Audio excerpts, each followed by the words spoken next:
बात सिर्फ प्यार को महसूस करने की थी, हमने तो खामखा ही रगों में उतार दिया। દોસ્ત વાત અહીં મારા વન સાઇડ એટલે ચાની થઈ રહી છે, એટલે કઈ જ ઊંધું ના સમજતા. વન સાઇડેડ એટલા માટે કેમ કે હજુ સુધી મેં મારા પ્રેમનો પરિચય ત્યાં આપ્યો નહોતો અને બસ એકલા એકલા આશિક પ્રેમમાં પડ્યો હોય એવા જ કંઈક હાલ હતા. ચામાં જેમ બિસ્કિટ ડૂબે ને મને પણ ડૂબી જ જવું હતું. ચાને મળવા માટે કોઈ બહાનાની જરૂર નથી, પણ છતાંય કોઈને મળવા માટે ચા બહાનું બને તો. મારી જોડે વાત જો કોઈ ચા વિશે કરે ને તો લાગણીઓ એનાથી આપોઆપ જ બંધાઈ જાય છે.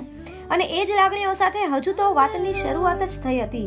માણસની વાતો મન પર આવી જાય એવું કદાચ બહુ ઓછું બને, પણ અહીં તો માણસ જ મન પર ત્યારે આવી ગયો જ્યારે એણે વાતો વાતોમાં મારી ચાને આપણી કહી દીધી.